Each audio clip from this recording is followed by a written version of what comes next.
and welcome back to Rhythm Railroad. This is part number 7 of my video updates. I've been doing updates in parts because of the time restriction that YouTube gives us, the 15 minutes at a time. I have my train coming through right now.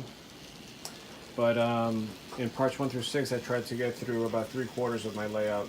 So please go back and watch those as part of this playlist, so you can just track it back. But again, you know, this layout has been together the way it is right now for about 1.5 years or almost close to 2 years.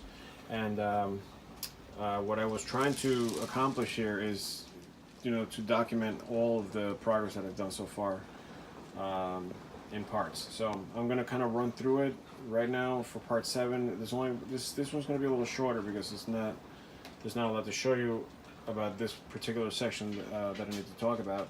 But in the other video, I took you through this part here, which is the coal facility. That's the closet pass through.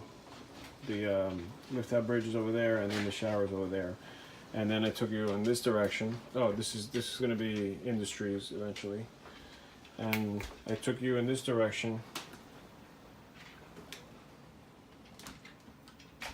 And I showed you the yard. So I'm just going to kind of fly through the yard here on my drone. So here's the yard. Spoke about all the details about the yard in part 4, I think. And then I took you into the Y, which is right here. That's where I reverse my trains and all that stuff.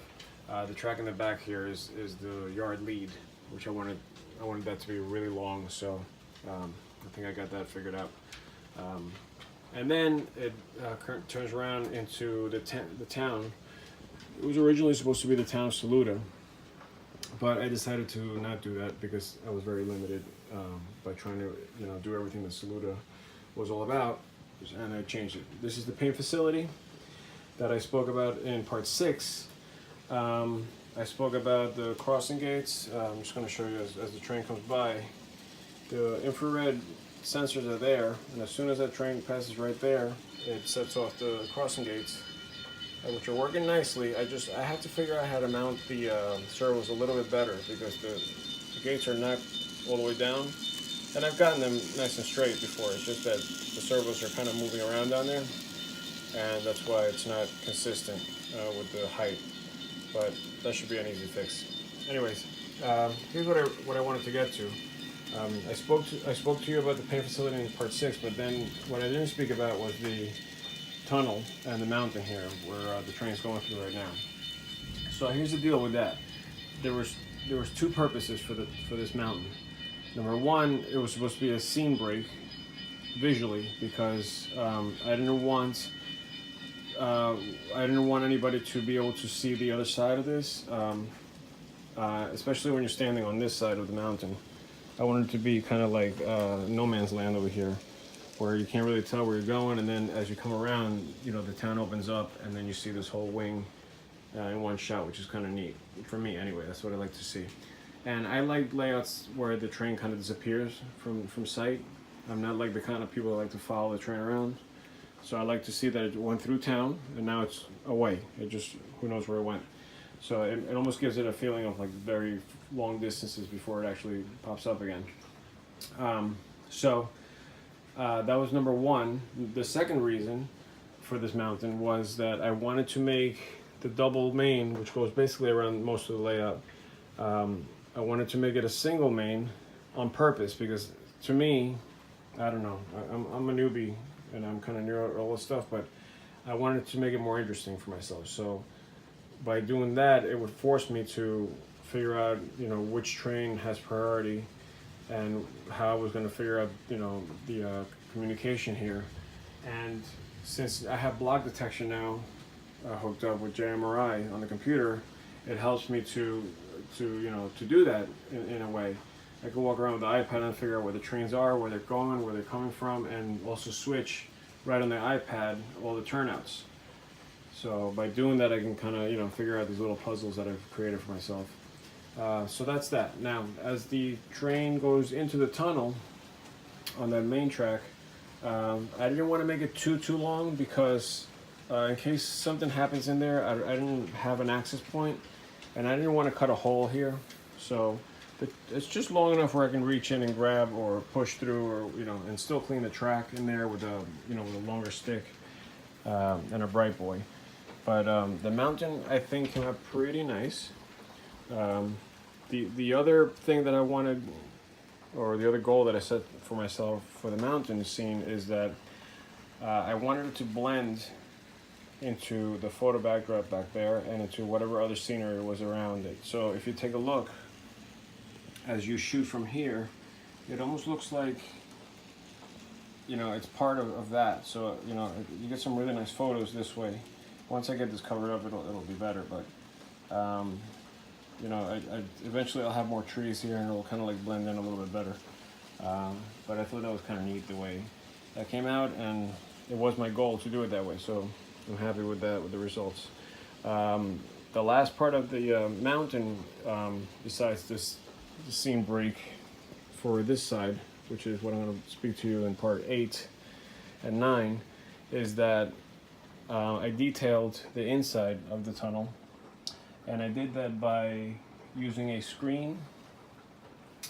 I took like one of those metal screens, that you use on your windows, and I created a shell the size of, this shape basically.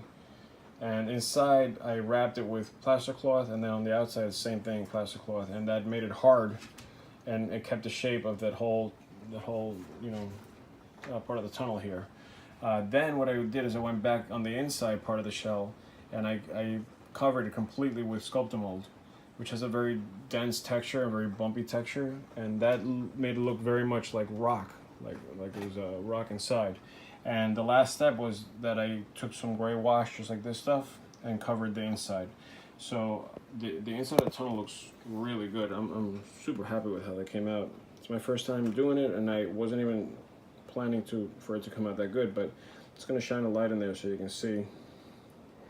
You can kind of see what's happening in there. It looks like, carved out rock, which I think is pretty cool. I'm going to try to shine the light from the other side and see if I can show you that. Kind of hard, but the point is that when I run my train through there with yeah, you can't really see, I need a brighter light, but when I run my train through there with a camera on board, a mini cam, it looks really nice as it goes through that tunnel shell, and you can see the texture really come through. So that's that. That's the mountain, and this was the point of showing you part 7 here. I did put the sensors for the crossing gates that are on the other side here, because I wanted to make sure that either this train or this train would set it off as it's coming into town. So I basically stopped the trains here, which is also where I set up the block detection. So you could stop here, it won't set off the next block, and then when the dispatcher is ready to send the train to the next part, it would go through, and watch, if I just put my hand here, it sets off the crossing gates, and then obviously you come into town. And I did it like that too because I feel like you need room to blow the horn and all that stuff before you actually cross this.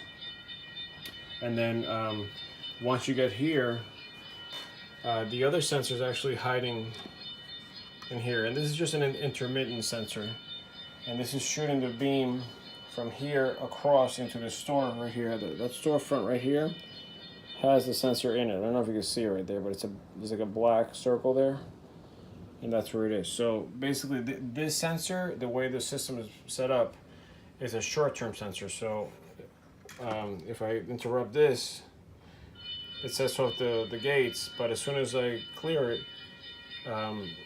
the timer is a lot shorter, so it should come up a lot sooner than the other sensors.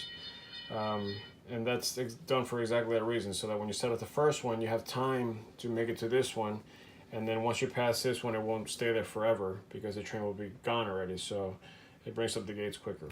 And obviously the sensor is going through the window inside of this station here, so I tried to line it up with that last window there, so that it would shoot the light right directly across the street here to the store. So let me see if I got the alignment right. If I did, then yep, it should turn off, and it did. So the gates come up, and the lights should turn off. Yep, there it is. So that's basically it. Mountain was the goal for this part, and let me just give you an overview here of the whole thing.